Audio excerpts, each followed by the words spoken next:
حضور سید عالم صلی اللہ علیہ وسلم آپ بیت المقدس تو پہنچے نا، ہوں حضرت موسیٰ علیہ السلام اتنے بھی 1,24,000 انبیاء کرام بیت المقدس مسجد اقصی دے وچ، مسجد اقصی دے وچ 1,24,000 پیغمبر حضرت جبریل امین نے براق نو بنیا، حضور سید عالم صلی اللہ علیہ وسلم آپ نو لے کے آئے۔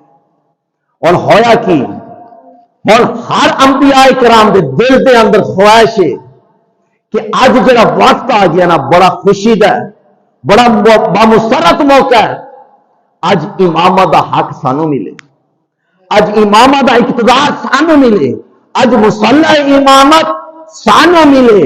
جب سارے انبیاء کرام دے دل دے وچ یہ خواہش چل رہی سی نا، تو رب نے فرمایا جبریل یہ رولا ادھر نہیں ختم ہونا، تو اس طرح کر میرے محبوب نو بازو تو پکڑ تے مصلی امامت کھڑا کر دے۔ تو شاعر نے کیا خوب کیا شاعر کہتا ہے، وہ نبیوں میں نبی ایسے، وہ نبیوں میں نبی ایسے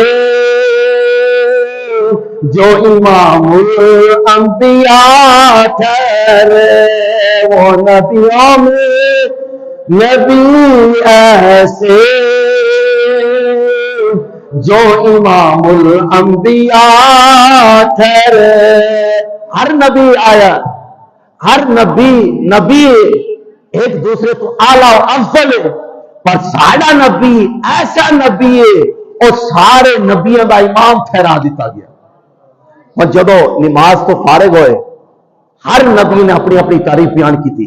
حضرت آدم علیہ السلام نے فرمایا کہا کہ میں آدم اللہ صفی اللہ، اللہ تعالیٰ نے میں نے اپنے ہاتھ نال بنایا، اللہ تعالیٰ نے میرے اندر اپنی روح پھونکی، اپنی تعریفی کلمات۔ حضرت عیسیٰ علیہ السلام نے فرمایا میں روح اللہ، حضرت عیسیٰ علیہ السلام نے فرمایا میں کلیم اللہ، حضرت ابراہیم علیہ السلام نے فرمایا میں خلیل اللہ۔ حضور سید عالم صلی اللہ علیہ وسلم سارے دا فرمان سن کے آپ نے آخر فرمایا وانا حبیب اللہ، تو خلیل اپنی جگہ پر جائے، تو خلیل اپنی جگہ تے، تو صفی اپنی جگہ تے، تو روح اپنی جگہ تے، مگر سن لو میں حبیب اللہ، میں رب دا حبیب ہاں۔ ہن اگلا سفر شروع ہویا۔